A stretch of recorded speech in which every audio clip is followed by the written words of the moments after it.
Graça e paz a todos os alunos, mais uma videoaula. Vamos começar a tratar aqui o despertar da consciência de Jesus. Depois vamos falar um pouco sobre combater aí algumas heresias dentro desse mesmo tema. Depois vamos falar um pouco sobre o batismo e depois sobre o ministério profético de Jesus na aula de hoje, né?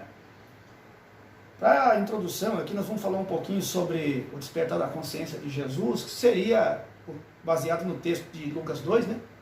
A partir do versículo 40, quando se refere à adolescência de Jesus. Quando Jesus está ali no templo, debatendo com os mestres da lei, conforme nós falamos na semana passada, alguns tentaram descreditar esse texto de Lucas. Alguns, é claro que são teólogos que não são cristãos, é evidente, né? Dizendo, muito em razão ou em motivo do que as restrições do templo e a entrada de alguém no templo era vedado muitas coisas e era muito difícil entrar no templo porque tinha todo um ritual, todas as leis ali. Mas nós já sabemos, conforme nós explicamos na semana passada, que era aberto aí ao público ou a perguntas depois das festas, no último dia da festa, uma vez por ano, ou depois do sacrifício da manhã, ou depois do sacrifício da noite, abria-se e os sacerdotes e os mestres iam para o pátio, e ali eles atendiam algumas pessoas e discutiam, debatiam algo a respeito das leis ou das escrituras, e foi neste espaço que Jesus estava debatendo com os mestres da lei. Aqui o despertar da consciência está baseado no mesmo texto, para ser mais preciso, em Lucas 2,49, quando Jesus diz aos seus pais, né, como eu tinha dito na semana passada, as mulheres iam na frente, depois iam os homens, se encontravam num ponto pré-determinado para depois irem às suas casas. Aconteceu exatamente isso. Maria foi na frente, depois foi José, e quando José chega até Maria, percebe que Jesus não estava nem com Maria, e obviamente também não estava com José. E aí eles voltaram a Jerusalém, ao templo, para procurar Jesus. É nesse texto aqui que está baseado o despertar aqui da consciência de Jesus, Lucas 2,49, quando Jesus diz: por que me procurais? Não sabeis que convém tratar dos negócios do meu Pai? Falando evidentemente do Pai Celestial, né? Então, é disso que se trata aqui, o despertar da consciência de Jesus na adolescência. É importante também dizer que, bom, eu já falei um pouco sobre que não foi uma negligência dos pais, né? Jesus fez isso propositalmente para ficar ali entre os mestres para discutir. Não foi os pais que se descuidaram. Um imaginou que estava com o outro, e então houve essa falta de informação aí.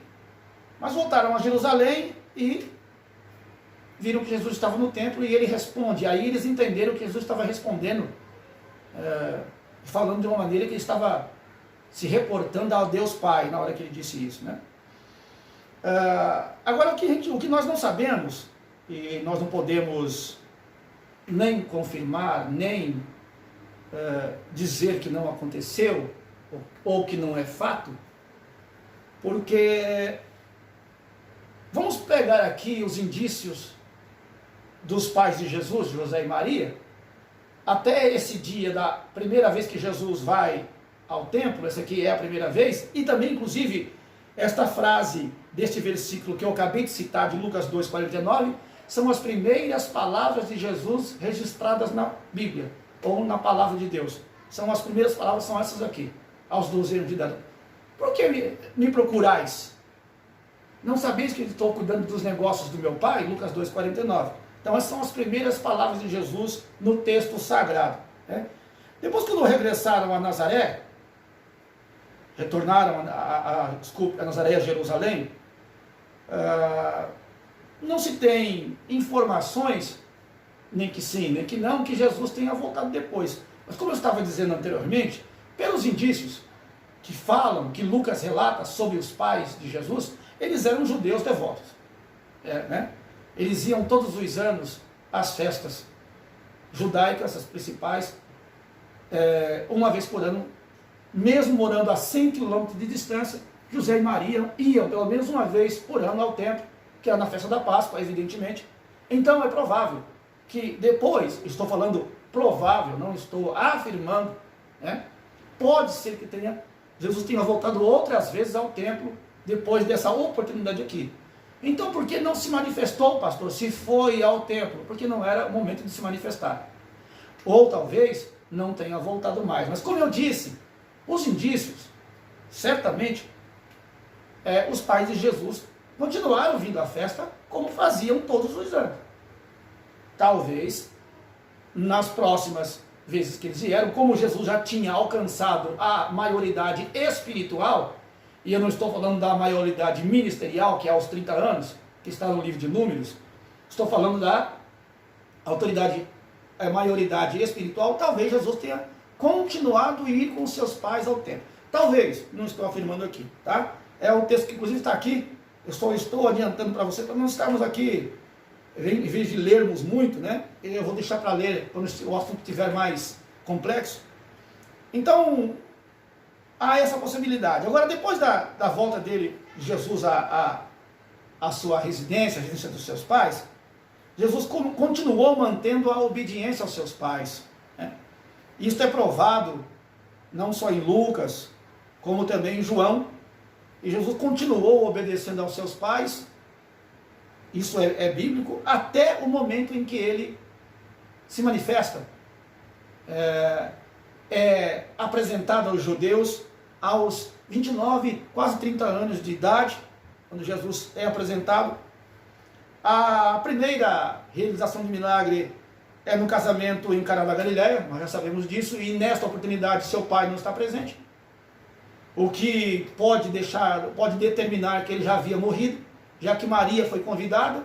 Era natural que José também fosse, como principalmente sendo o homem que era o cabeça da casa, né? Então, se Maria foram os discípulos, Jesus foi também, provavelmente José já tinha morrido na realização desse casamento, dessas bodas aqui, ok? Prosseguindo aqui, o autor aos Hebreus, ou escritor, melhor dizendo, aos Hebreus, esclarece sobre a necessidade de Jesus haver se tornado homem. Hebreus 2, 14 a 18, apresentando o que consideramos no texto, mas fora dos evangelhos, o que evidencia a natureza humana de Jesus, né? O qual nos dias da sua carne, oferecendo com grande clamor e lágrimas e orações e súplicas ao que podia livrar da morte, foi ouvido quanto ao que temia. Ainda que era filho, aprendeu a obediência, e aqui reforça o que eu estava dizendo sobre Jesus obedecer aos pais até o momento, né, da sua manifestação, tá? É o que vai dizer aqui, inclusive é o que vai dizer mais abaixo também. No parágrafo seguinte diz: o aprendizado, porém, diz respeito à fase que Lucas faz menção, da adolescência até o dia da manifestação pública, que eu acabei de explicar agora, tá? Prosseguindo, na página 60, nós vamos a mais um tema, ou um subtópico, já que nós estamos no capítulo ainda, no mesmo capítulo, o golpe contra as especulações esotéricas. Essas seitas, ou se quiser chamar de religiões esotéricas, elas tinham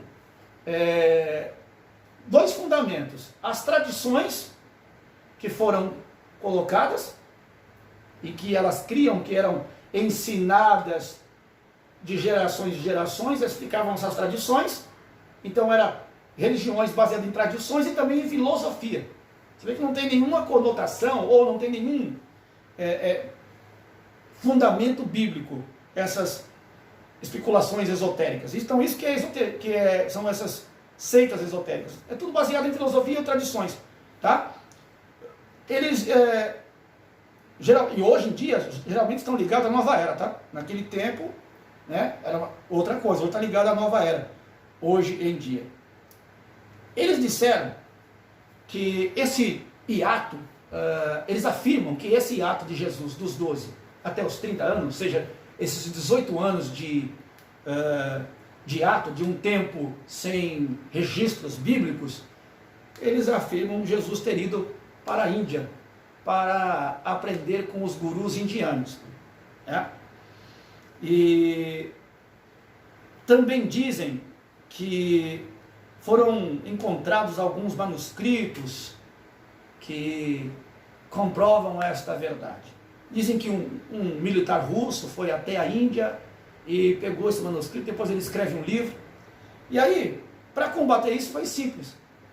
Aqui o escritor aqui, o pastor Ezequiel Soares, diz que uma mulher que vivia na cidade, que era frequentadora do mosteiro em que esse russo diz que encontrou o manuscrito, encontrou o Santo Issa, que era o nome que era dado a Jesus, o Santo Issa.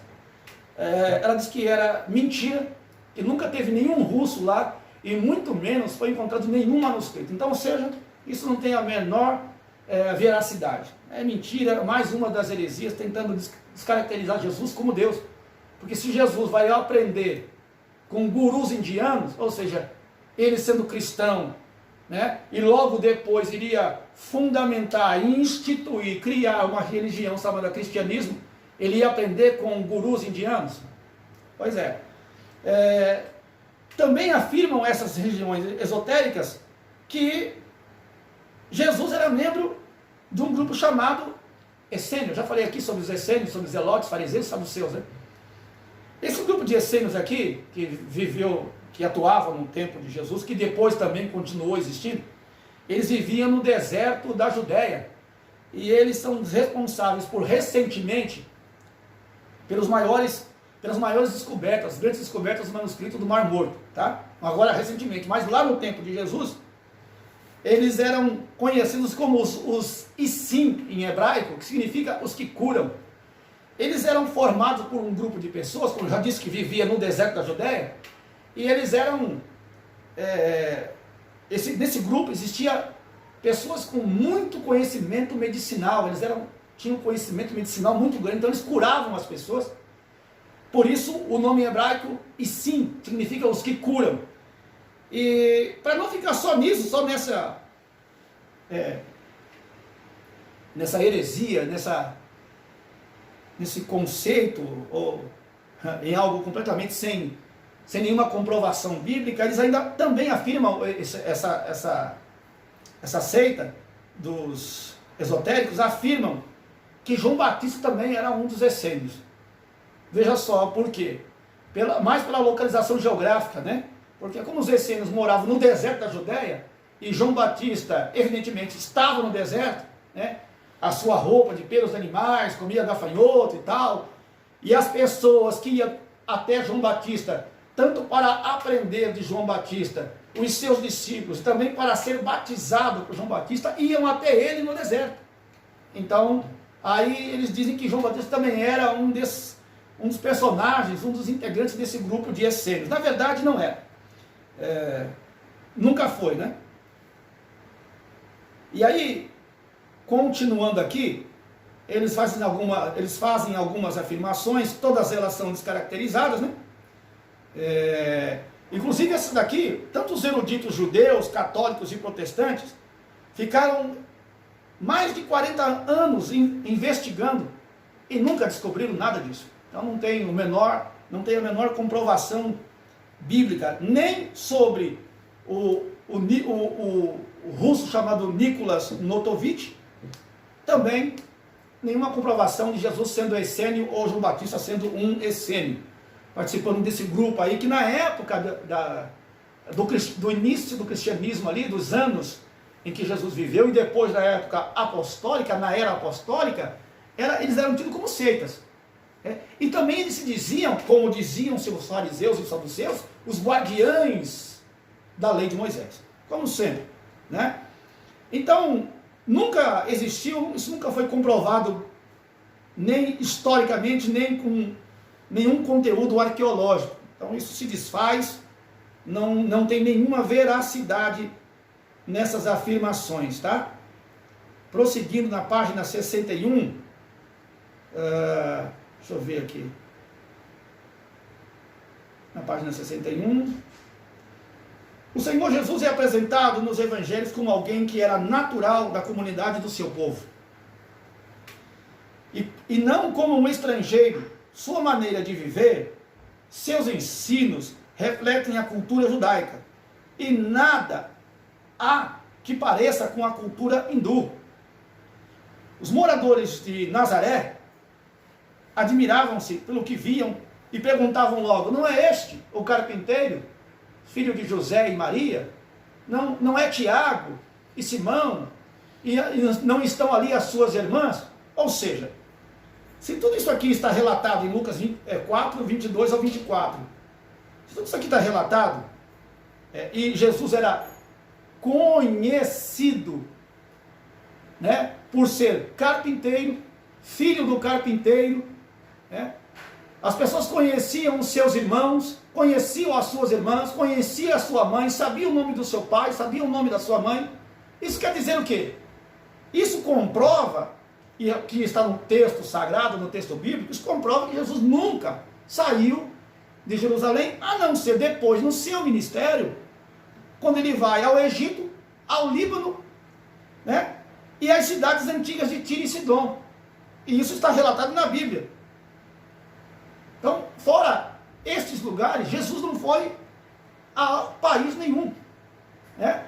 Se tivesse ido, e passado dos 13 anos até os 30 anos aprendendo com os gurus hindus, como que as pessoas iam reconhecer quem era ele, o que ele fazia, que profissão ele exercia, já que ele não começou a ser um profissional aos 12 anos de idade, então ele trabalhou depois disso também. Ele desenvolveu esse trabalho também até os 30 anos, que é quando ele ativa o seu ministério. Então, evidentemente que as pessoas conheciam seu pai, sua mãe, seus irmãos, porque Jesus viveu todo este período, né, dos 12 até os 30, em Jerusalém. Eles disseram: não é este o carpinteiro, filho de Maria, de João? Os moradores de Nazaré diziam isso. Ou seja, ele era extremamente conhecido. Então, estas suposições, né, essas afirmações, essas religiões esotéricas, é para descreditar a palavra, para colocar um cheque também na divindade de Jesus. Entendem? Que aí eles colocam Jesus, que como sempre eles querem fazer, como um Deus menor, somente como um profeta. É claro que Jesus foi profeta. E diz o texto sagrado que ele foi um profeta excelente.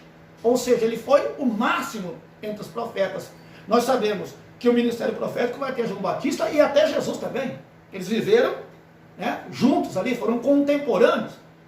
E Jesus, como profeta que foi o maior profeta. Porque se os outros ouviam de Deus as mensagens com lampejos para entregar ao povo, Jesus é o próprio Deus, que recebia do próprio Deus as mensagens para levar ao povo. Olha que diferença, como é diferente as profecias do próprio Cristo, né? Então, para resumir, nós não devemos nos preocupar com essas especulações devido a esse período em que não é relatado. Nós devemos sempre ficar com a palavra de Deus.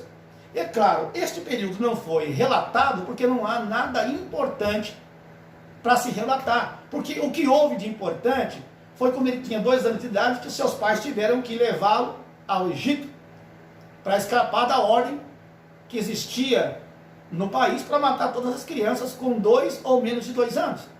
Ele volta depois, com 3 anos e pouco, e depois somente aos 12 anos, quando ele atinge a maioridade espiritual. Os seus pais o levam ao templo. Daí em diante, não há mais nenhum, mesmo que ele tenha ido ao templo todos os anos, dos 13 até os 30 anos, ele não podia falar nada, dizer nada, e não operou nenhum milagre, porque o ministério dele só poderia dar início a partir dos 30 anos, como é costume dos judeus. Na página de número 62, nós entramos agora no capítulo 5, e nós vamos tratar sobre o batismo de Jesus. Eu queria fazer aqui algumas considerações sobre o batismo de Jesus, porque também há também nesse assunto alguma controvérsia no que está relacionado. Por que Jesus vai se batizar no batismo em águas, sendo que o batismo em águas é para arrependimento dos pecados? Primeiro, que o batismo em águas não é para arrependimento dos pecados, era uma confissão pública que a pessoa já havia se arrependido e que agora estava iniciando uma nova etapa de sua vida espiritual, que era a partir do batismo em águas. a confissão pública de que ele já havia se arrependido. Porque a salvação, para quem precisa dela, não é o caso de Jesus, é pela fé para arrependimento de pecados. Então, quando a pessoa vai se batizar, ela já creu em Jesus e já se arrependeu dos seus pecados já foram perdoados, né? Então, depois disso, ela vai se batizar em águas, como confissão pública da sua fé, né? Sabemos que o batismo em águas é um sacramento, é um mandamento de Cristo, é uma ordenança. Então, nós vamos entender aqui no texto, no livro, o porquê que Jesus se batizou, e tem o porquê, tá ok? Então vamos entrar aqui no texto, lembrando também, é uma coisa interessante que eu quero já frisar aqui de antemão, uma coisa que eu nem sabia e que eu descobri agora com a leitura desse livro. Já existia um batismo entre os judeus. Esse batismo entre os judeus, eles batizavam os prosélitos, os gentios convertidos ao judaísmo. Enquanto eles depilavam o corpo dessa pessoa inteirinha, todinho, e fazia com que ele mergulhasse no lugar. Enquanto ele mergulhava, algum sacerdote recitava as leis de Moisés, enquanto isso acontecia. Então já havia um batismo. Também por isso, estranharam porque Jesus estava indo se batizar.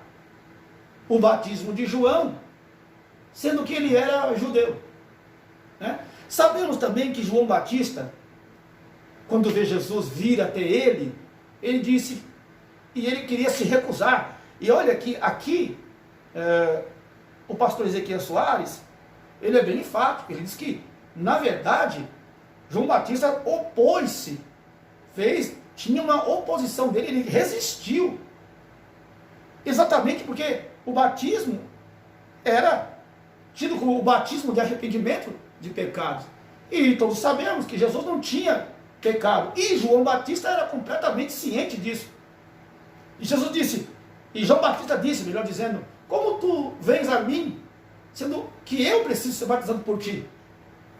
E aí Jesus disse, convém que se cumpra toda a justiça. E nós vamos entender com mais profundidade e com maiores detalhes e minúcias aqui no texto que nós vamos ler aqui. Só dei fiz essa introdução com antecedência para preparar, porque às vezes nós vamos lendo e às vezes fica difícil enfatizar alguma coisa durante a leitura. Então essa pequena introdução é para vocês entenderem, e é bom gravar isso. Para quem estuda teologia é para aprender, né? Então isso aí, às vezes não, vai abrir muita mente de todos nós e de vocês também, em relação a isso aí, tá? O fato de Jesus submeter-se ao batismo e de ter incluído esse ritual na grande comissão, revela a sua importância, a importância do batismo, evidentemente. Se o batismo de João era uma chamada ao arrependimento, aqui ele vai esclarecer agora o que eu fiz nessa pequena introdução aí. Por que então Jesus foi batizado? É uma pergunta. Muitos procuram compreender isso ao longo da história do cristianismo. Até mesmo João Batista admirou-se com a decisão de Jesus. O Senhor Jesus afirmou ser João Batista muito mais que um profeta. Vai falar aqui um pouquinho da história de João Batista, né? Das profecias que foram vaticinadas ou preditas a respeito de João Batista, que dos filhos de mulher e tal, que é a voz que clama no deserto, eis que envio diante de ti o meu anjo para preparar diante de ti o teu caminho. Então a Bíblia e o Antigo Testamento e os profetas também falam deste profeta chamado João Batista. Ok? Continuando. Porque é este de quem está escrito no Antigo Testamento, evidentemente. Eis que diante da tua face envio o meu anjo, que preparará diante de ti o teu caminho. Mateus 11, 9 e 10. Essa vinda foi profetizada pelos profetas Isaías e Malaquias. Está aqui as referências logo a seguir. Confirmada e cumprida nos 4 evangelhos. Nos 4 evangelhos. Que foi confirmado tanto o preparo do profeta João Batista, como também o batismo de Jesus, realizado por João Batista. Foi profetizado também que ele iria preparar. Muitos têm João Batista, e olha só, a condição de profeta no ministério profético do Antigo Testamento, quando Samuel que é o primeiro profeta. Muitos têm Elias como primeiro, mas é Samuel que é o primeiro profeta. Samuel é profeta, é juiz e sacerdote, né? Samuel é que institui a escola de profetas. Quando chega na frente, porque na cronologia Elias está mais à frente do que Samuel, né? Fala-se da escola de profetas, e se nós não nos aprofundarmos no estudo bíblico, nós vamos imaginar que quem fundou a escola profética foi Elias. Na verdade, quem fundou, quem instituiu foi Samuel. Elias deu, é claro, a sequência. Talvez ela tenha tido um dos seus melhores momentos com Elias, ou um dos seus momentos com Elias, porque talvez o melhor momento tenha sido com Eliseu, já que a escola cresceu ao ponto de não comportar mais os alunos. Então poderíamos dizer que foi no tempo de Eliseu que a escola de profetas cresceu muito. O que o senhor quer dizer com isso, pastor? O que o senhor quer chegar? Onde eu quero chegar? Que a escola de profetas, os profetas no Antigo Testamento, eles tinham uma missão. Não era só ouvir Deus falar e entregar para o povo. A escola de profeta é que ensinava as leis ao povo. E quando os reis desobedeciam a Deus, os profetas iam de encontro a eles e os repreendiam, fazendo com que eles voltassem a obedecer a Deus. E se não voltassem, eles profetizavam contra o reinado daquele rei. Aí vocês, entendendo isso, que eles ensinavam as pessoas. Era isso. Então eles levavam a lei ao povo. Eles falavam da história, das leis e daquilo que Deus tinha para o povo. Então estava na mão deles a responsabilidade de ensinar o povo. Por isso, escola de profetas, não ia ensinar a pessoa a profetizar, você entendeu? Não é isso que se trata. Eles ensinavam, tinham a responsabilidade de ensinar o povo. Eles também eram grandes estadistas, pessoas que tinham muita influência na sociedade, porque eles ensinavam as leis. E veja, nós sabemos, né, já de antemão, que são 613 leis civis, né, as leis cerimoniais, né, as leis sociais. Esta era a incumbência da escola de profetas. Então os profetas tinham também essa característica, que profeta João Batista também tem. Por isso que João Batista tem discípulos, e que alguns dos seus discípulos, depois da sua morte, fundaram também uma religião. Nós vamos ver isso mais para frente, né? Eles não seguiram a Jesus e fundaram também uma religião, tá? Porque eles eram discípulos de João, porque João pregava no deserto. Não só batizava, como pregava ensinando. Tá ok? Prosseguindo aqui, era só para a gente dar melhorar o entendimento, para dar uma esclarecida em algumas coisas, né? No versículo seguinte, Jesus acrescenta ainda: em verdade vos digo, a respeito de João Batista, tá? Jesus acrescenta a respeito de João Batista. Em verdade vos digo que, entre os que de mulher têm nascido, não apareceu alguém maior que João Batista, mas aquele que é menor no reino dos céus é maior que ele. Mateus 11:11. O que deixa bem claro a condição de João Batista, né? Sendo menor que Jesus. João 3:30 diz: convém que ele cresça e que eu diminua. Isso dito pelo próprio João Batista, né? Agora veja só isso aqui, que isso é muito importante. Por que Jesus foi se batizar? Aqui está um dos motivos, ó, que Jesus foi se batizar. Ele veio de uma família de sacerdote levita, João Batista, tá? Jesus não. Vamos lembrar que Jesus nasceu, ele é integrante da tribo de Judá. Ele nasceu em Belém de Judá. Então ele é da tribo de Judá. Mas os pais de João Batista, tanto Zacarias como Isabel, eles são da tribo de Levi. Certo? Seu nascimento foi anunciado pelo anjo Gabriel. Ele foi cheio do Espírito Santo desde criança. Está no texto sagrado isso aí, né? Aí a Igreja Católica, e aqui vai algumas coisas, né? Diz que ele nasceu em Encarém, que é uma cidade chamada Ben-Acarém, que é lá do Antigo Testamento, tá? Que parece um pouquinho, né? Na fonética, mas esse nome é do Antigo Testamento, esse aqui já é do Novo Testamento. E aí a Igreja Católica diz que João Batista é nascido e residia neste lugar, em Carém. Há controvérsias, não há comprovação bíblica deste assunto. Inclusive, segundo a Igreja Católica, foi fundada uma igreja lá, na cidade de Encarém, no século VI, ou no século de número 6, com o nome de Igreja São João Batista. Mas isso não tem nenhuma comprovação, nenhum manuscrito, nenhuma comprovação arqueológica, nada. Inclusive, Werner Keller, em sua obra A Bíblia Tinha Razão, fala de João Batista, e sequer ele menciona El Carém, tá? De maneira nenhuma. Agora ele diz também que foi fundada uma igreja ali, e tinha muitas capelas no período bizantino, e que essa igreja que eles dizem ser do século VI, era do século XI. Então nem o século bate, tá? Para se ter uma noção. E assim, a nossa preocupação com isso é quase nenhuma. Né? Porque nós temos que nos... É claro que eu disse quase nenhuma porque tem importância histórica. É bom nós conhecermos a história, principalmente para pregar, é bom conhecer o conteúdo ou contexto histórico. Aí sim. Mas o contexto histórico que está na Bíblia, né? Isso é importante. Vamos dar aqui o nome, na página 63, uma puladinha, uma caminhada até o nome Batista, ou o sobrenome, se que se pode chamar, já que os judeus não usavam este composto do nome, né? Eles eram chamados e tratados pelo nome, e muito provavelmente pela cidade que moravam, pelo nome dos pais, entende? Geralmente era assim que chamavam, que o judeu tratava o outro judeu, né? Então o João era o nome dele, Batista era pelo ofício de batizar as pessoas, né? Isso já, acho que a maioria já sabe, mas nós vamos dar aqui mais alguns detalhes aqui, tá? O nome Batista aplicado a ele é em decorrência de seu ministério de batizar.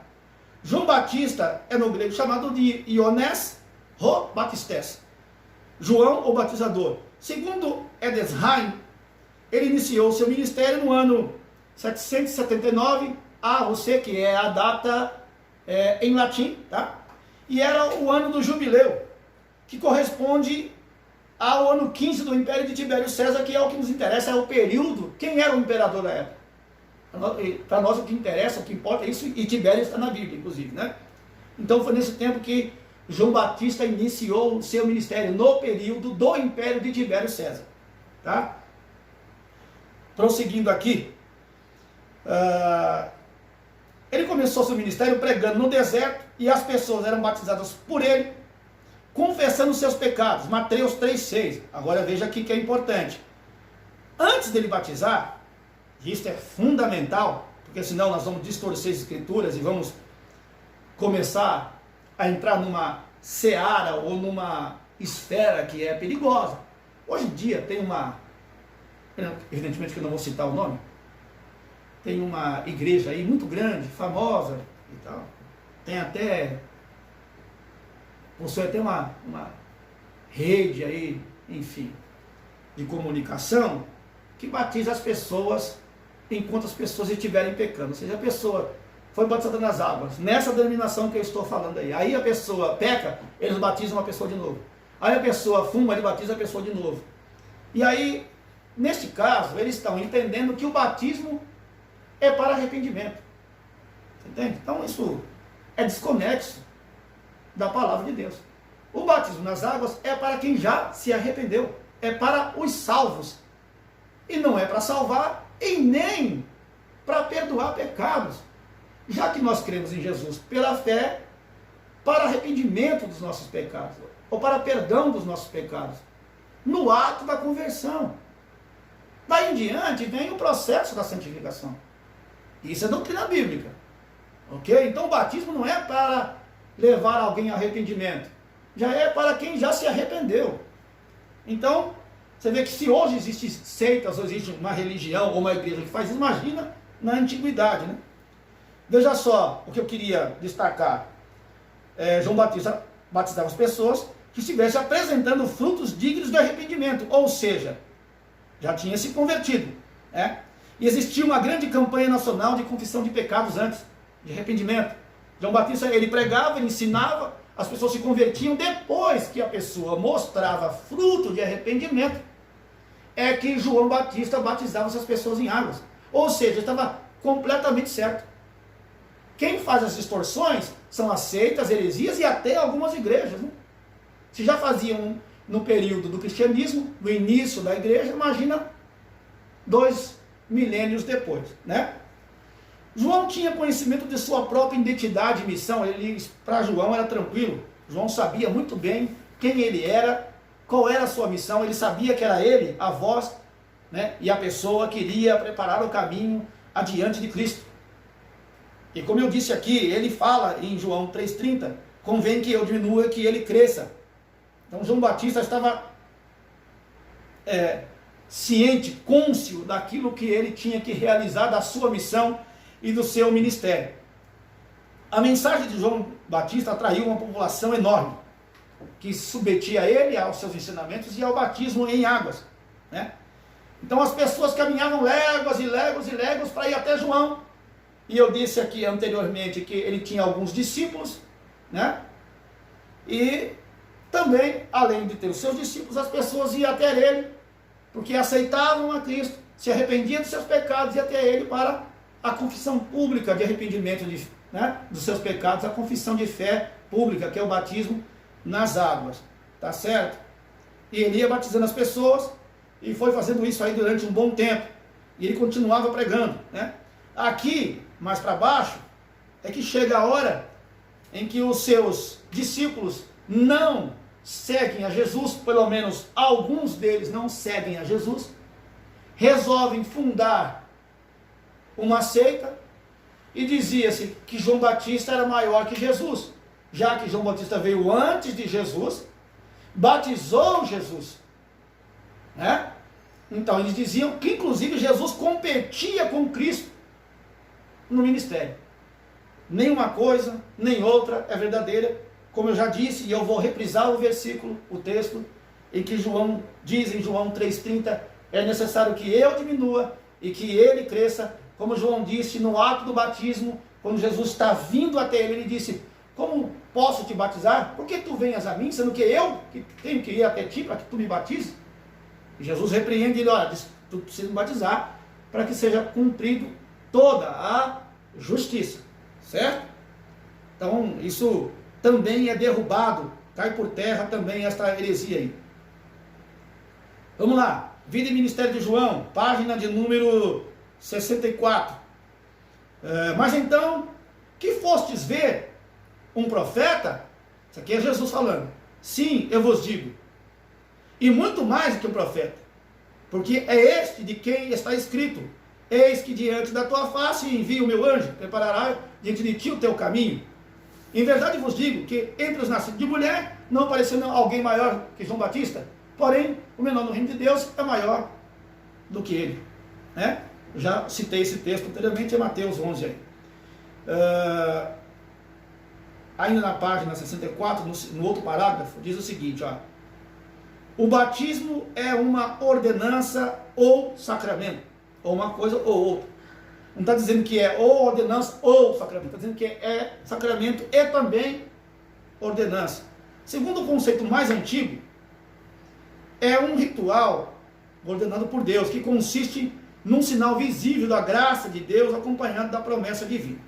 Nós usamos o termo ordenança porque vem do latim ordo, que significa fileira, e ordem, né? Ordenança. Na verdade, tanto o batismo nas águas como a ceia do Senhor foram instituídas por ordem ou andamento.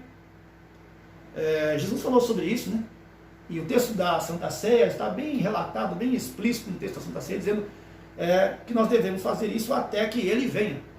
Então, tanto o batismo em águas quanto a Santa Ceia do Senhor são sacramentos, ordenanças, apenas que durará no período da igreja. Quando a igreja for arrebatada, esses dois sacramentos não tem mais necessidade de existir.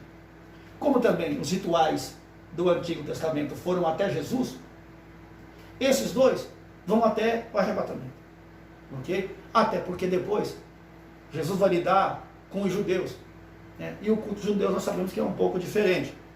E também não se trata de igreja, mas sim de uma nação, novamente. Então tem essas explicações aí. Mas Jesus deixou isso bem claro. E Jesus também participou do batismo nas águas e também ministrou a Santa Ceia, que atestam a sua veracidade e que é para se fazer, inclusive deixando o modelo.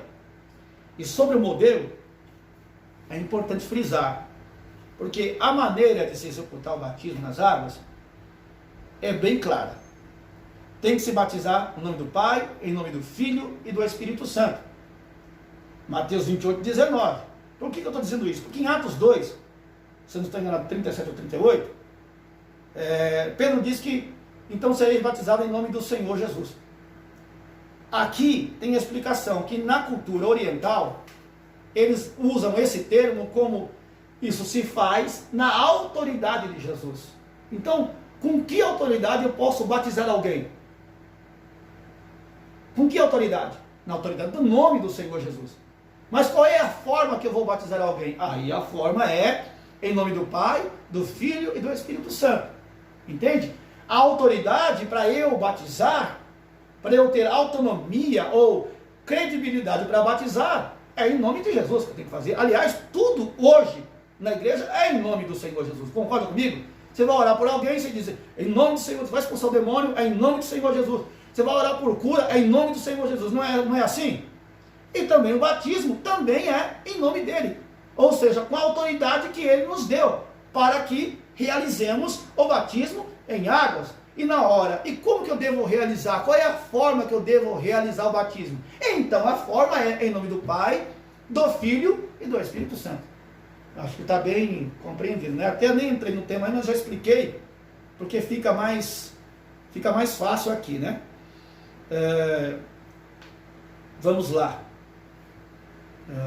O batismo já existia em Israel quando João Batista iniciou seu ministério. Foi aquela introdução que eu fiz lá no comecinho. Então nós vamos repetir aquilo. E é bom, como eu disse na semana passada, ensinamento e aprendizado é a repetição. O batismo já existia em Israel quando João Batista iniciou o seu ministério. Não era algo novo. A novidade consistia no fato de que os judeus serem batizados, porque os judeus não eram batizados. Sabe o que eles alegavam para não ser batizados? E batizavam os prosélitos, que são os gentios, que se convertiam ao judaísmo. Eles diziam que eles eram filhos de Abraão e que eles não tinham pecado. Então eles não precisavam passar pelo batismo. Já os prosélitos, que eram gentios, que se convertiam ao judaísmo, então eles tinham que passar pelo batismo porque eles eram pecadores. Isso na concepção dos judeus. Na verdade, tanto os judeus como os gentios são pecadores. Então todos deveriam passar, como passaram pelo batismo cristão aqui, de fato, né?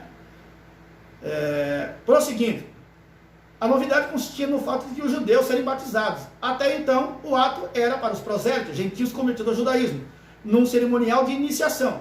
Eram duas as condições, a circuncisão e o batismo, para os prosélitos, né? O prosélito, depois de depilar-se completamente, mergulhava em água. E aqui vai algumas considerações aqui que eu não vou ler, porque eu já até adiantei isso aqui para vocês, aqui já falei algumas vezes para vocês, tá? Os judeus acreditavam, só falando sobre isso aqui, ó, que os gentios eram pecadores e necessitavam de arrependimento, porém os judeus, como descendência de Abraão, foi o que eu falei agora há pouco, achavam não necessitar de arrependimento. Esse era o pensamento judaico naquela época, Gálatas 2,15. As autoridades religiosas estranharam a atitude de João, porque batizava os próprios judeus, Mateus 3, 7, 9. Isso marcava o fim dos direitos da aliança. Era, pois, necessário fazer de novo, e não simplesmente pertencer a um povo, né? Como eles pertenciam a um povo chamado judeu, então eles achavam que isso era suficiente para a salvação. Não, senhor, tinha que agora nascer de novo, nascer da água e do Espírito, independente se fossem filhos de Abraão, se fossem gentios. Então agora havia mudado isso, porque havia se encerrado a dispensação da lei, iniciado a dispensação da graça. Então isso aqui era necessário, tinha que nascer de novo, né? Vamos lá. Um ato simples, porém cheio de significados, que é administrado ao crente mediante confissão de fé e arrependimento. Eu diria a confissão pública, né? Onde quer que o evangelho seja pregado. O substantivo grego é baptismar ou baptismos, que significa mergulho. O verbo baptizou, mergulhar, imergir. É o mesmo aplicado a Naamã na Septuaginta, quando o profeta Eliseu mandou que mergulhasse 7 vezes no Rio Jordão, segundo Reis 5,14. A ideia de mergulho no ato batismal está presente na descrição feita pelo apóstolo Paulo em Romanos 6, 4 e 5. Esse foi o método usado pelos apóstolos. O termo batismos foi, a princípio, traduzido para o latim pela palavra timbo, mergulhar, molhar, banhar. Na Vetus Latina, pois a ideia era que não havia outra palavra que comunicasse o significado de maneira adequada, ou que expressasse, ou que dissesse, ou que mostrasse o significado de maneira adequada. Jerônimo, e aí depois do tempo bíblico, né, preferiu manter o vocábulo na língua original, no grego, né? E depois do latim passou para, depois da língua do latim, não é que Jerônimo falava latim, é que depois do latim, era a língua oficial de Roma ali, passou para o italiano, que logo depois do latim se tornou italiano, depois francês, espanhol, português e inglês, tá? 2 pontos precisam ser aqui esclarecidos no tocante ao batismo cristão. Fórmula e função eu acabei de explicar, tá? Anteriormente, quando eu disse que a fórmula e a função, né, é na autoridade do nome de Jesus, mas a forma de se realizar no nome do Pai, do Filho e do Espírito Santo. Nós vamos dar uma caminhada aqui, porque isso já foi explicado, tá? Vamos lá na frente. Na página 65, nós temos aqui ainda o desenrolar desse assunto, né? Ainda na página 65. A preposição grega reis, que é assim que se pronuncia, traduzido por para, em Atos 2,38, tem um amplo significado, por isso deve ser compreendida à luz do contexto. Segundo Robertson, há um outro emprego tão correto quanto o de preposição ou objetivo. Ele cita 3 exemplos em Mateus 10,41, reis onoma profetou, reis onoma dikaiou, ou reis onoma matetou, que significa, primeiro, reis onoma profetou significa em nome do profeta, reis onoma dikaiou, em nome do justo, ou de justo, e reis onoma matetou, em nome de discípulo, tá? Essas expressões significam isso aí. Uma em Mateus 12,41, reis querigmá iná, com a pregação de Jonas, é o que significa isso aí, tá? Essas são algumas das inúmeras ilustrações existentes no Novo Testamento, ok? A RS, que é Almeida, Revista e Corrigida, traduziu o versículo 41 de Mateus 12, né? Na qualidade de profeta, na qualidade de justo e em caráter de profeta ou em caráter de justo, a RA. Já muda um pouquinho, né? Vamos lá. O perdão dos pecados está em conexão com o arrependimento, que precede o batismo. Eu falei lá anteriormente, né? Agora há pouco eu falei sobre isso. A pessoa que vai se batizar em águas, o batismo em águas, ele já se arrependeu dos pecados. Ele já aceitou a Cristo. Ele já fez a sua, já declarou a sua fé em Cristo, já se arrependeu dos seus pecados, seus pecados foram confessados. Agora aqui o batismo é uma confissão pública do arrependimento que ele teve no início da conversão. É lógico que ele teve que demonstrar frutos de arrependimento para chegar até o batismo em águas. Quando alguém perguntar então para nós qual é a hora de batizar alguém em águas, que nós temos que frisar de novo que é um sacramento, né? É a hora que a pessoa tem a consciência da confissão ou da fé que ela professou, do arrependimento que aconteceu após a sua conversão e que ela tem mostrado fruto de arrependimento para chegar ao momento e se batizar em águas. Por que nós não batizamos crianças? Porque não tem consciência de absolutamente nada dessas etapas. Então não tem como batizar crianças. Tá? Prosseguindo aqui. João Batista só batizava quem mostrava frutos dignos de arrependimento. Mateus 3,8, Lucas 3,8 também. Os primeiros convertidos no dia de Pentecostes foram batizados porque, primeiro, de bom grado, aceitaram ou receberam a palavra. Está no texto lá. Aí depois que eles receberam a palavra, depois foram batizados. Tá? Em nenhum lugar, eu vou repetir, em nenhum lugar ou nenhum texto do Novo Testamento ensina-se produzir o batismo, preste bem atenção, como mudança espiritual. Em nenhum lugar, nenhum texto, em nenhum versículo. Sendo em si mesmo ineficaz para a salvação. Isso em nada diminui o seu valor, pois é uma ordenança divina ao lado da ceia do Senhor. Deve ser cumprida pelos cristãos até o fim da jornada da igreja. Mateus 28, 19 e 20. 1 Coríntios 11, 26. É um ato público em confirmação daquilo que já possuímos, a salvação pela fé em Jesus. Como eu disse, é uma confissão pública de que ele já se arrependeu dos pecados. Calvino considerava o batismo cristão e o batismo de João sinônimos. Veja só. Porém, outros discordam. Essa questão precisa ser esclarecida, pois o batismo de João, mencionado em Atos 19:3, não parece ser cristão. Por outro lado, mencionado em Atos 1:5, não se trata do mesmo batismo. Entretanto, é cristão, e ambos os batismos são de João. Acredito que Calvino tinha em mente o batismo administrado por João e não aquele realizado por seus seguidores, que é o que está em Atos 19. Que em Atos 19, o batismo feito lá é dos discípulos de João, e não o batismo de João. Dá para entender isso? Lembra que eu falei que João tinha seus seguidores que não seguiram a Jesus? Então, essa seita aqui é mencionada em Atos 19:3, na cidade de Éfeso. Tá certo? Então, esse não é o batismo cristão. Tá ok? Outro batismo a que Jesus submeteu-se foi a experiência do Calvário. E aqui é bom a gente até falar com antecedência, antes que talvez cause aí um desconforto ou um desentendimento. Não está falando aqui do batismo do Jordão, batismo em águas. Está falando de um outro batismo, que você vai entender aqui que também é uma imersão, mas uma imersão não no sentido literal, mas no sentido figurado. Tá? Isso aqui é bíblico. Jesus fala sobre isso, olha só.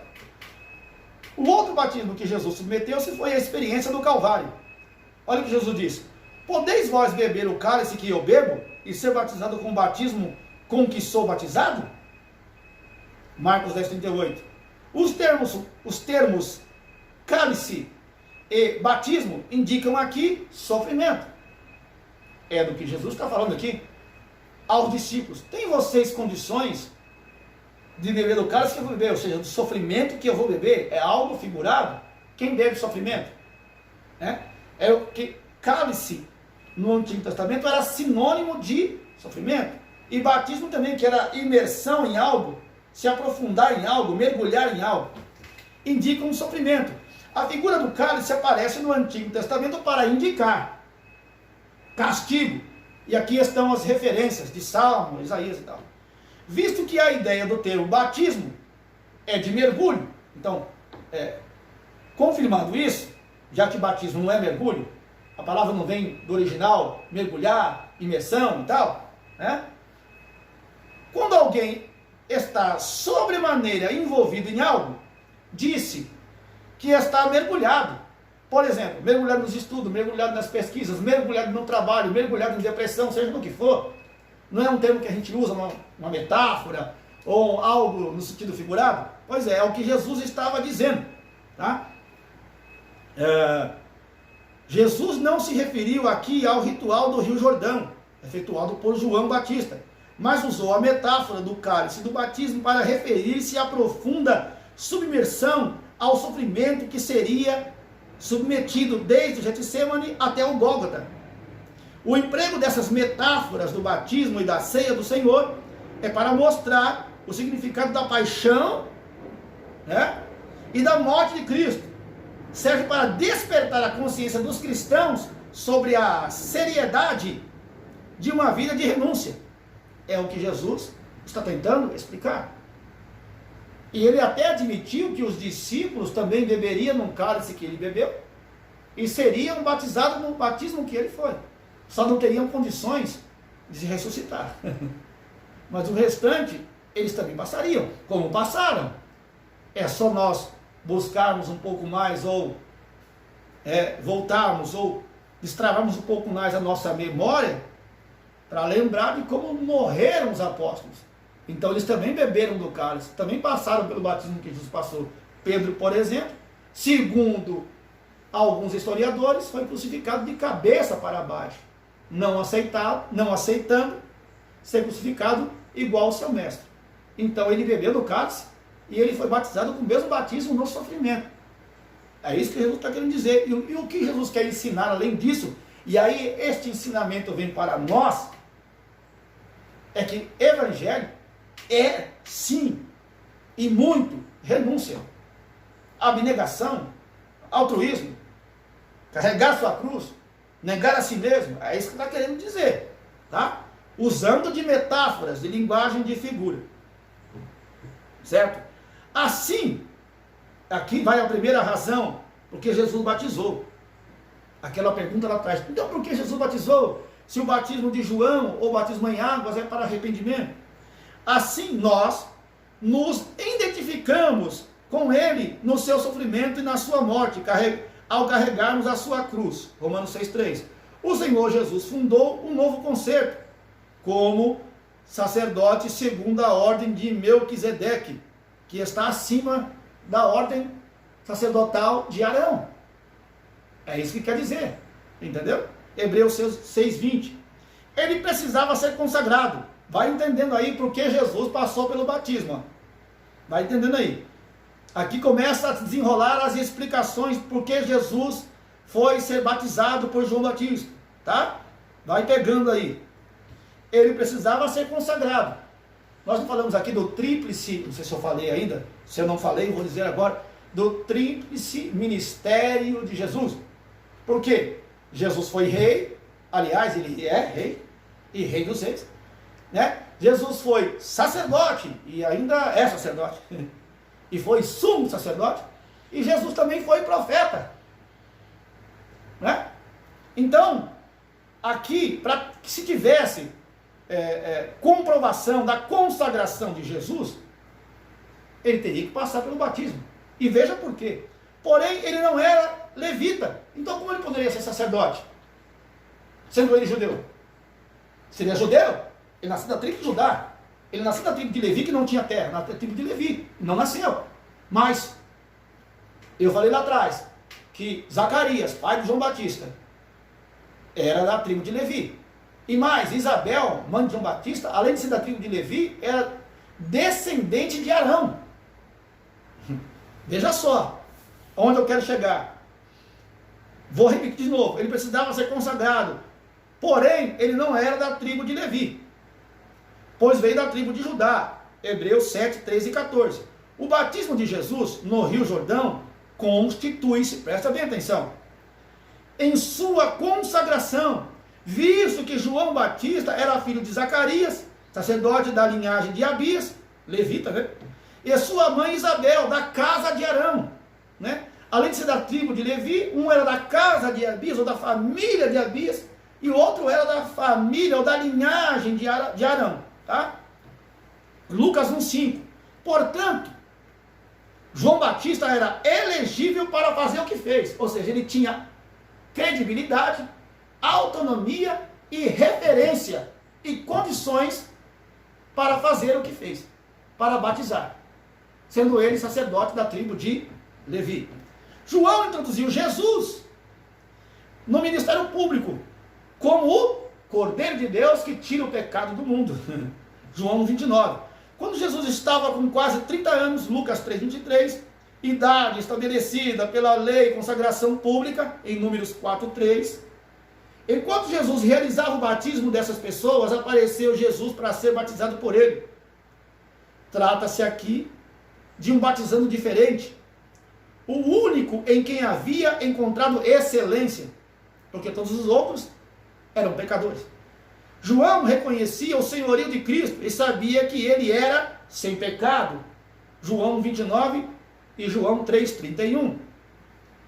Por isso se recusou a fazê-lo. Foi o que eu disse anteriormente. O termo aqui, ó, ele se opôs. diakoio. Diakoio significa opor-se com veemência, com energia, de maneira inflexível. Ele não queria batizar Jesus. O texto bíblico coloca de uma maneira que tivesse, e que houve ali uma conversa de Jesus com João Batista. Mas o termo original, que é diakoio, significa que ele opôs-se, que ele queria impedir, ele não queria batizar Jesus. Exatamente porque Jesus não tinha pecado.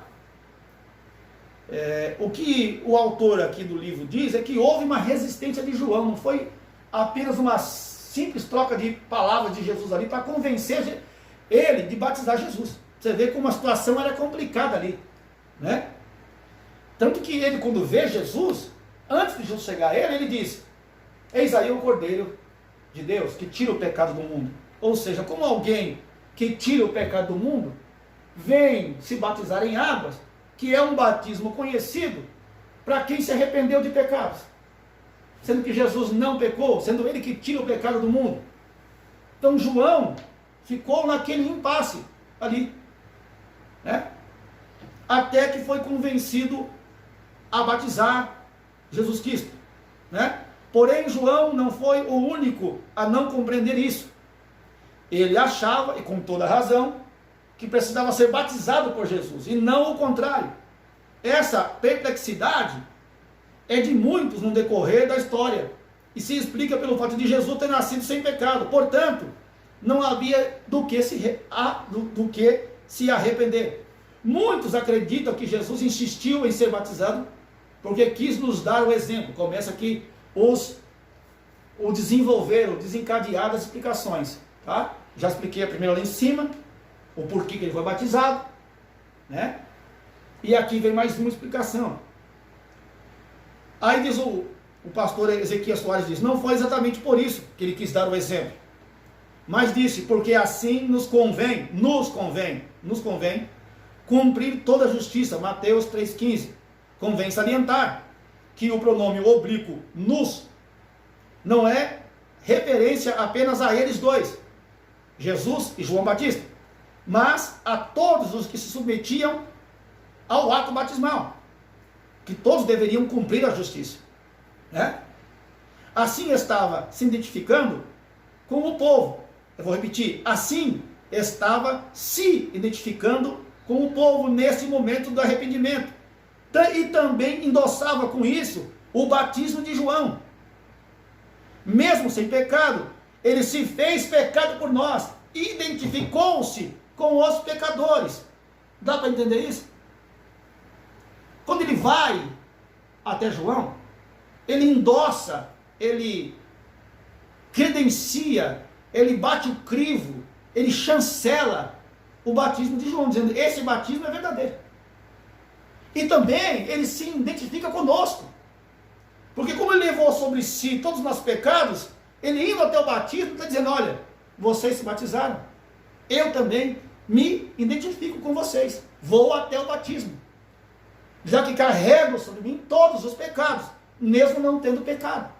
Ele se identificou conosco, né? Sendo homem, tendo a mesma identificação aqui, é isso que quer dizer, tá?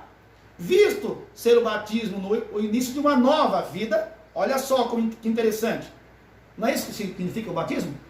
Dali em diante a pessoa não tem uma nova vida em Cristo? Primeiro, vai passar a tomar Santa Ceia. Então isso indica que é uma nova vida. Foi feita uma confissão pública de que ele se arrependeu dos pecados. Uma confissão pública de fé. Então é o início de uma nova vida espiritual para nós. Só que para Jesus, como ele não precisa de uma nova vida espiritual, é o início de uma nova etapa, porém não espiritual, porque Jesus é Espírito. Veja só. Visto que o batismo é o início de uma nova vida, Jesus estava iniciando uma nova etapa em sua vida terrena. Era o começo de seu ministério. Esse ato significava a apresentação de Jesus a Israel, por João. E a aprovação do Pai é feita na hora do batismo. Manifesta de maneira pública. Esse início foi marcado com a unção do Espírito Santo. Como Deus ungiu a Jesus de Nazaré com o Espírito Santo e com virtude. O que acontece no ato do batismo de Jesus? Não desce uma pomba sobre ele e desce o Espírito Santo? É a unção do Espírito Santo? Então, o batismo nas águas era para o Senhor Jesus o início do seu ministério. Então, tem todas essas verdades no batismo de Jesus. Por quê? Por que Jesus batizou em águas? Estão aqui todas as explicações. Porque ele se batizou em águas. Mesmo sendo um batismo chamado batismo do arrependimento. Né? A vinda do Espírito Santo sobre Jesus estava sancionando o ministério do Filho. Sacramentando o ministério do Filho. Né? Atestando o ministério do Filho. Dando veracidade ao ministério do Filho, o Senhor Jesus Cristo. A pomba é, na Bíblia, um símbolo do Espírito Santo. Né? Pois o Espírito de Deus flutuava, ou voava, ou pairava sobre as águas, lá no início, em Gênesis 1:2. Né? O verbo hebraico ra, pairar, flutuar ou voar, traz a ideia de cobrir os filhotes com as asas.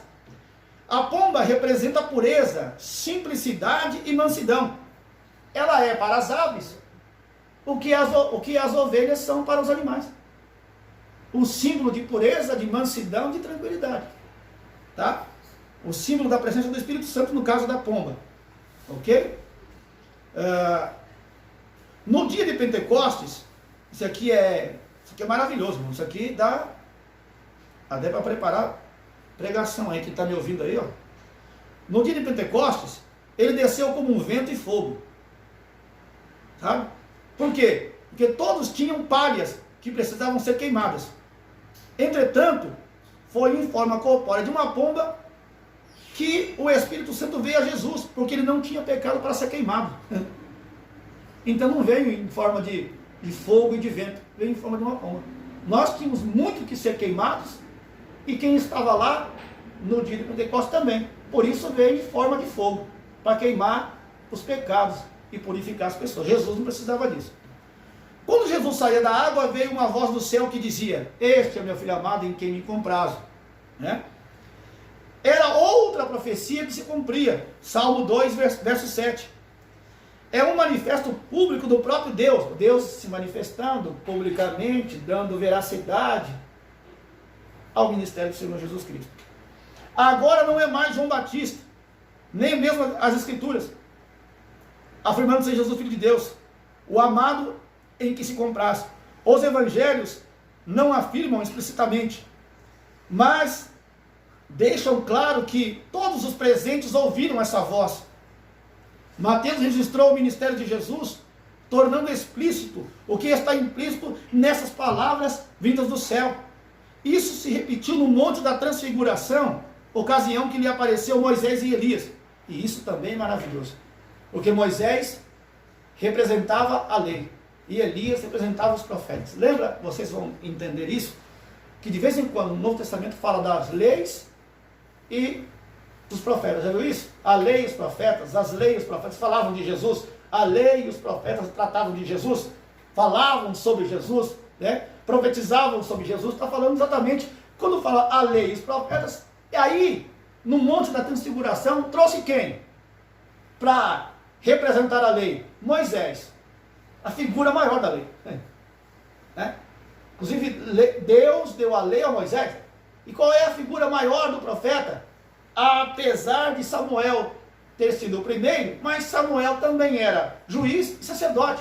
Profeta mesmo, com a função, com o ministério profético, e somente o ministério profético é Elias.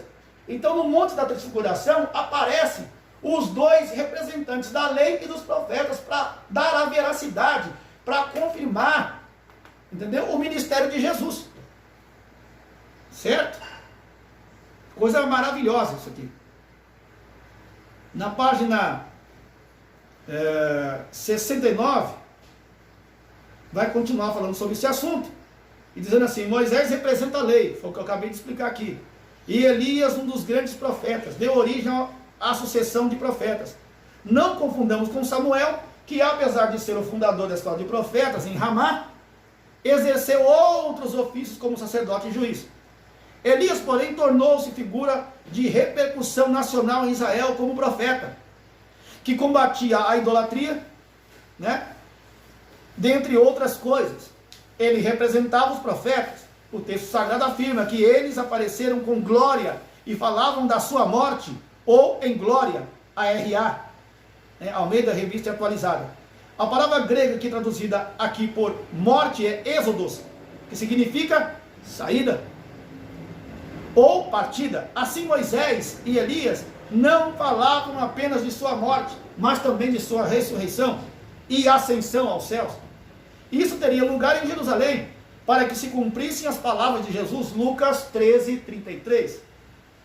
Os representantes da lei e dos profetas, Moisés e Elias, vieram pessoalmente, que transfiguração é isso, né? Legitimar o ministério de Jesus, falando do seu sofrimento e sua glória, Lucas 9:31. Quando eles foram recolhidos, eles subiram, desapareceram, veio uma voz do céu dizendo: este é o meu filho amado, em quem me comprazo, escutai-o. Está dizendo aqui, Mateus 17:5. Com isso Deus estava dizendo: este é a suprema autoridade, portanto superior a Moisés e a Elias. É isso que quer dizer essa voz. Ouçam a sua voz. Jesus, na transfiguração, teve o testemunho do seu próprio Pai, da lei e dos profetas, as escrituras do Antigo Testamento e o testemunho pessoal dos representantes do Antigo Testamento, que é Moisés, a lei, Elias, os profetas. Enfim, todos os 4 evangelhos registram que Jesus foi batizado por João. Esse batismo representa a sua identificação conosco ao vir ao mundo como homem, tá? Por isso, de ter que se batizar. No seu batismo, fez questão de se identificar com o seu povo, num período de grande movimento de arrependimento nacional, também indo para o batismo, dizer: ó, se vocês estão se arrependendo e há um arrependimento, de uma confissão nacional aqui de arrependimento, eu também vou descer ao batismo também. Assim, pelo batismo nas águas, nós também somos identificados com Ele na sua morte e na sua ressurreição, que é o que simboliza o ato em si do batismo ali, o ato, né? Quando você desce as águas, está morrendo para o mundo. Quando você sobe das águas, está nascendo como uma nova criatura. Tá ok? É isso que está querendo dizer. Nós identificamos na sua morte e na sua ressurreição. Também identificamos com Jesus nesta hora também. Amém? Romanos 6,4. Está aí. O capítulo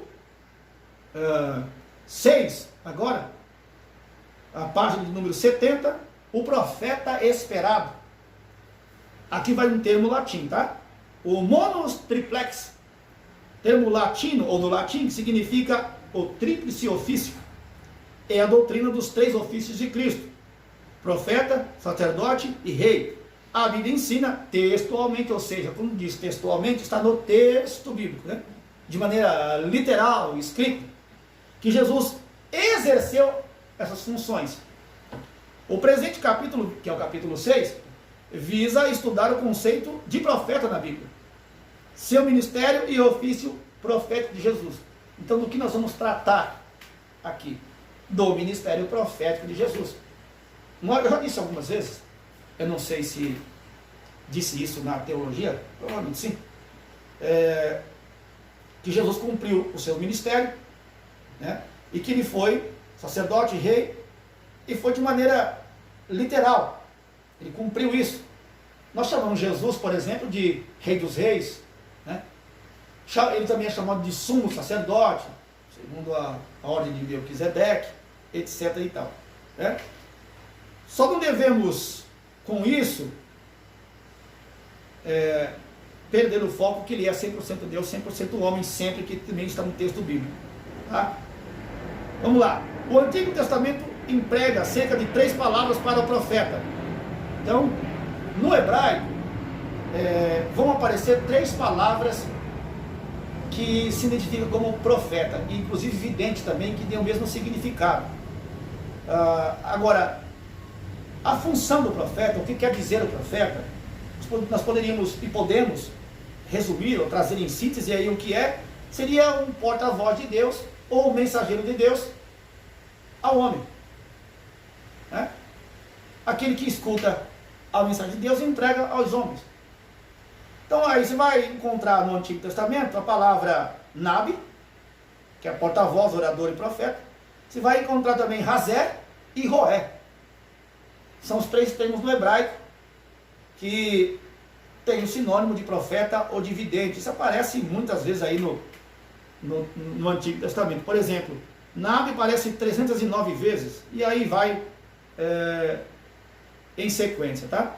A Septuaginta, que traduz do hebraico para o grego, ela usa o termo profetessa. No termo grego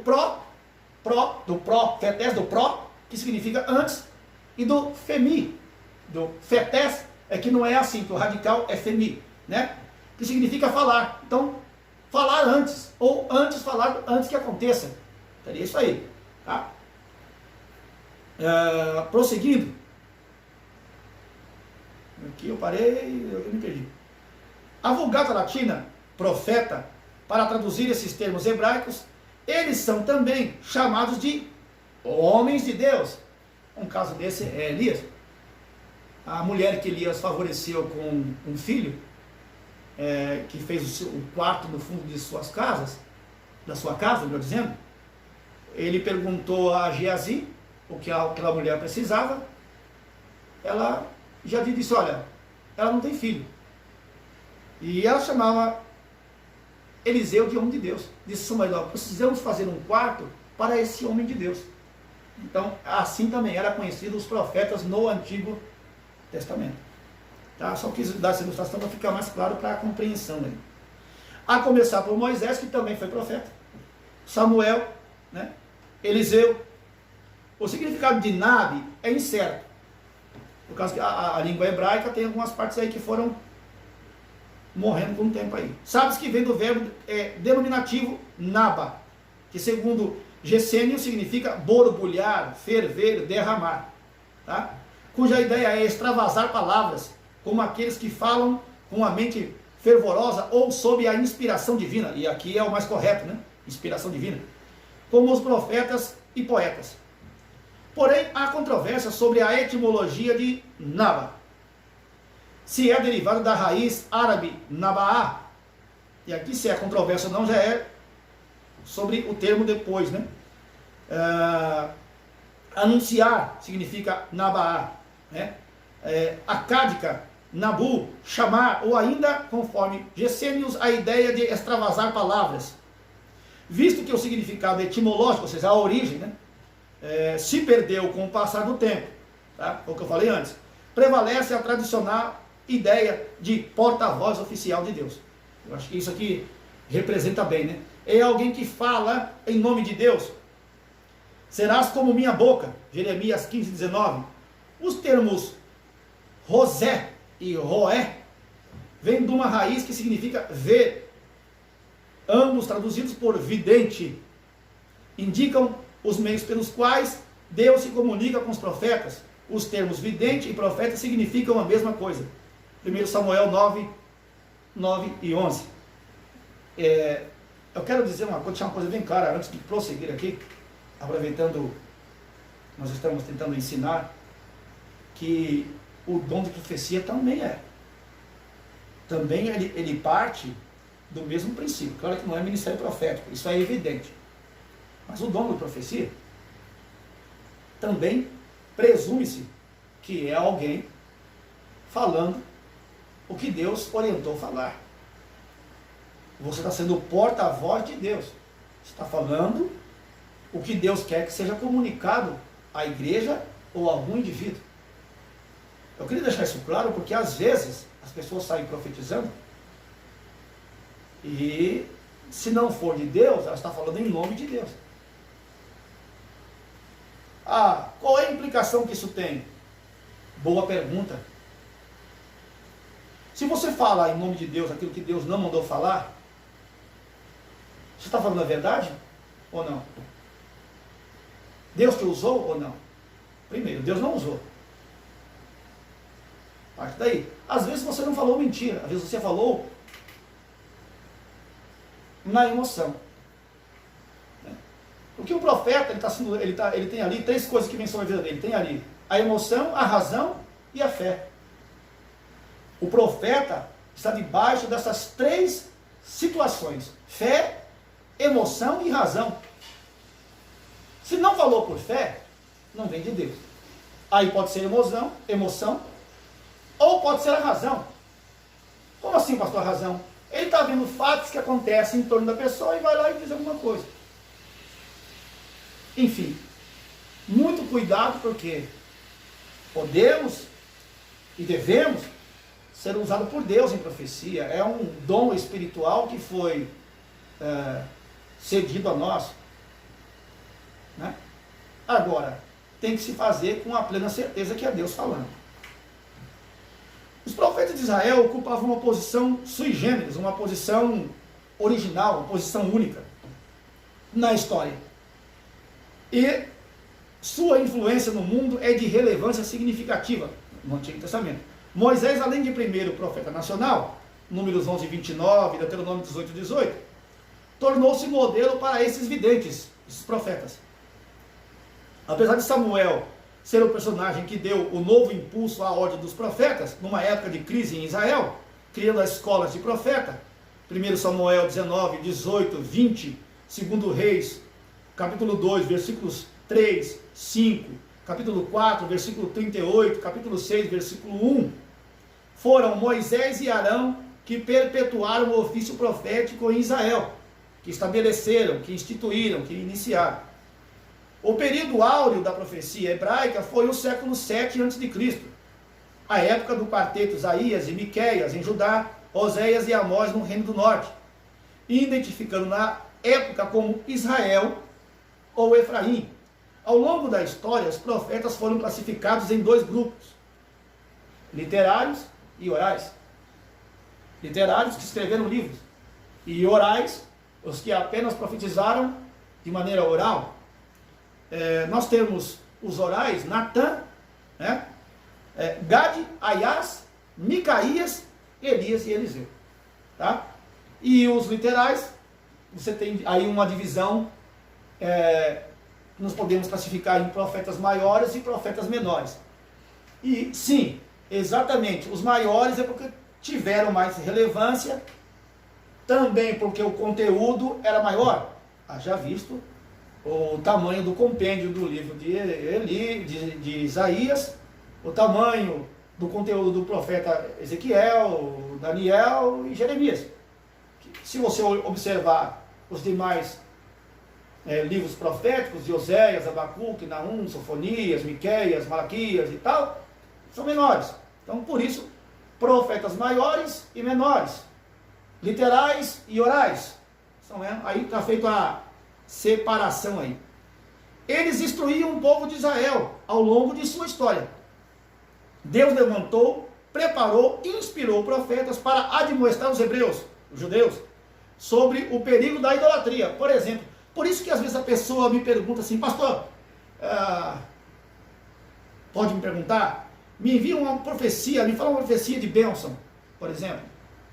É difícil, porque eles foram levantados para confrontar, para pregar contra a idolatria, principalmente, e contra a desobediência dos reis e de seja lá quem for, inclusive da nação, do povo, né? Já que ali Deus tratava com a nação. Então, eu me lembrei esses dias de Joel 2,28, a profecia que eu vejo que é uma profecia que é uma profecia de bênção. Eu vejo Joel 2,28. Mas, enfim, eles foram levantados e impulsionados para esse tipo de mensagem, né?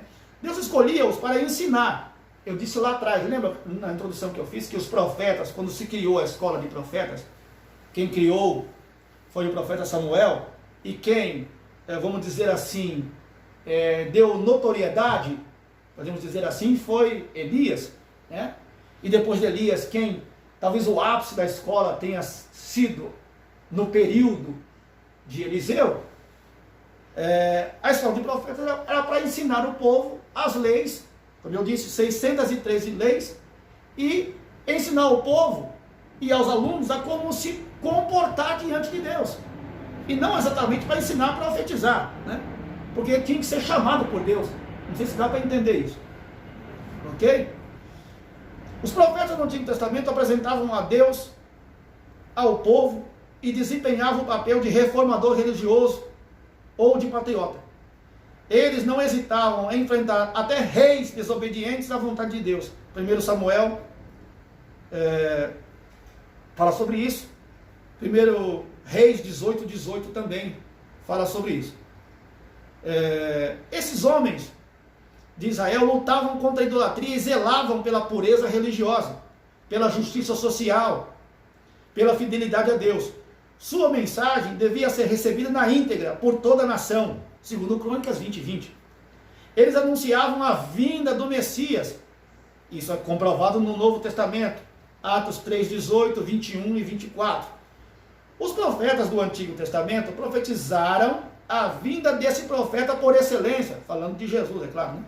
A vida de Cristo e suas obras estavam previstas na lei de Moisés e nos profetas.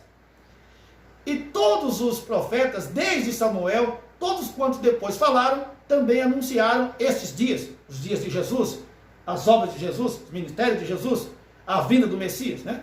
Atos 3:24. Desde o seu nascimento até a sua ascensão ao céu. Estava nas Sagradas Escrituras no Antigo Testamento. O termo profeta aparece 149 vezes no Novo Testamento. E o vocábulo profecia 19 vezes. A aplicação dessas palavras é ambígua. Não dá para entender bem as palavras, às vezes quando aparece a palavra profecia. Tá? Às vezes referem-se aos profetas do Antigo Testamento. E todos os profetas, desde Samuel, por isso é ambígua. Todos quantos depois falaram, tá? Não tem como precisar. Por isso a ambiguidade da palavra aqui. Também anunciaram esses dias, Atos 3:24, o qual antes havia prometido pelos seus profetas nas Santas Escrituras, Romanos 1:2. E outras aos atos da igreja. Nesse último caso, as mensagens proféticas podem ser gerais, comunais a um grupo, a uma... como a igreja, por exemplo. Comunais é uma organização, a um grupo de pessoas, comunais, tá? E até mesmo individuais, ok? Atos 21:10 e 11. Jesus disse que a lei e os profetas duraram até João, Lucas 16:16. Com isso, estava inaugurando uma nova dispensação.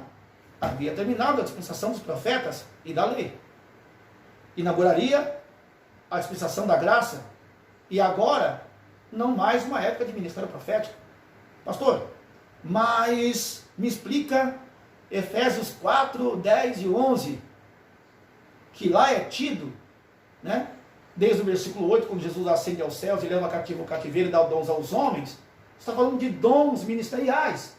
Inclusive, arrola junto o apostolado. Eu estudei isso aqui a tarde inteira hoje, para trazer para vocês, mas vou resumir bem simples. E eu entendi muito bem agora, por exemplo, sobre o apostolado. Os apóstolos, por exemplo, eles são pessoas que foram chamados. Primeiro, apóstolo significa enviado, né?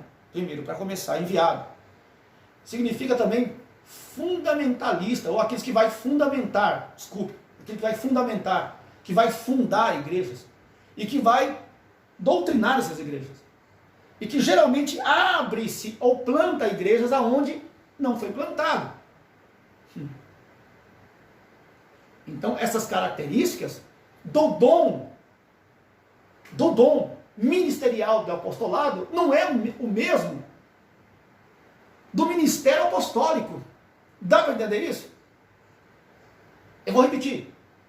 O dom ministerial a que Paulo se refere e escreve, tanto em 1 Coríntios 12, a partir do versículo 28, como em Efésios 4, a partir do versículo 10, eu entendi isso aqui, eu fui a fundo buscar hoje, busquei o pastor Elinai Cabral, o pastor Ezequiel Soares, que escreveu esse livro aqui. E nos dois textos, nas duas informações, eu compreendi isso. Que uma coisa é o ministério apostólico, chamado apostólico de Jesus, com as credenciais que Jesus exigiu ter. Outra coisa é o dom ministerial do apostolado, que também tem algumas características dos apóstolos.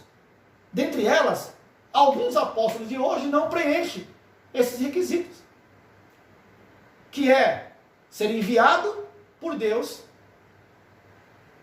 Primeira coisa. Segundo, fundamentar, plantar igrejas em lugar que a igreja não existe. E terceiro, doutrinar essas igrejas do zero. Plantar igrejas. Agora, tem apóstolos que fizeram isso, que receberam um dom ministerial do apostolado? Sim, tem, existe. Sim, senhor, existe esse dom ministerial. E tem hoje, sim, existe, pessoas que fizeram isso, plantaram igrejas, estabeleceram igreja, fundaram igrejas, em lugar que a igreja não existia, e doutrinaram essas igrejas. Foram enviados por Deus para fazer isso. E existe sim, mas é claro que são poucos e raros. Tá? E o dom profético, ele tem também essa mesma característica. É um dom ministerial de profecia, ou dom ministerial de profeta. É aquele que prega de maneira espiritual, visivelmente cheio do Espírito Santo, e ensina ou prega a palavra de Deus. Então, existe agora o dom ministerial do profeta, e não mais ministério profético, existe. É aquele que prega a verdadeira profecia, extremamente usado por Deus, para levar as pessoas à conversão e a conhecer a palavra de Deus. Amém? Eu acho que isso está bem explicado. E eu vou parar por aqui na página de número 73. Na próxima aula nós continuamos daqui onde nós paramos. Também vamos continuar falando sobre o ministério profético de Jesus Cristo. Deus abençoe a todos e até a próxima aula. Vamos ver se nessa semana nós conseguimos gravar esta continuação aqui. Amém? Deus abençoe a todos.